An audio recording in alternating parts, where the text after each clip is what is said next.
in the way that it works. The fleshy outer ear collects the sounds that surround us and channels them down the ear canal to vibrate the eardrum. On the other side of the drum, these vibrations are transmitted through the middle ear by minute bones. These are the only bones that stop growing soon after birth. An adult has ear bones the same size as a newborn baby. One of them is the smallest bone in the body. Known as the stirrup, it's about the size of a grain of rice. The stirrup rests on the oval window of the inner ear and passes vibrations through it. On the other side is something rather intriguing. Called the cochlea, it's a small, bony, spiral tube. It's the key to how we hear the vast range of sounds that we do. If we zoom right the way in with an electron microscope, we should see something remarkable. The secret of how sound is transmitted to the brain. They're rows of minute hairs, only a few thousandths of a millimeter high.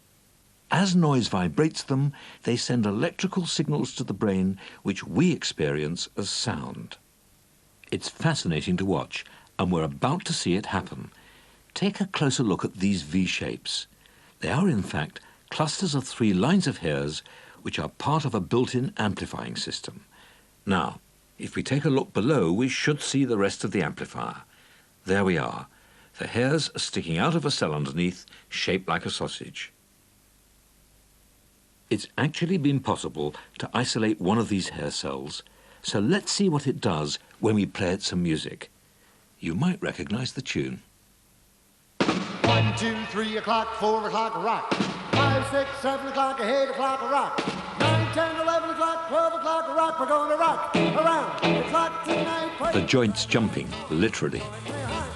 The excited response of these hair cells amplify the faint vibrations that arrive here from the outside world. And they do it so well that we can actually hear the sound of a pin drop.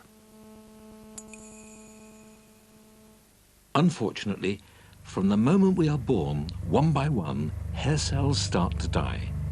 And those that register high frequencies die off first. The damage here is where hair cells have failed. Because of the loss of these hair cells, by the age of 10, we've heard a greater range of sound than we'll ever hear in the rest of our lives.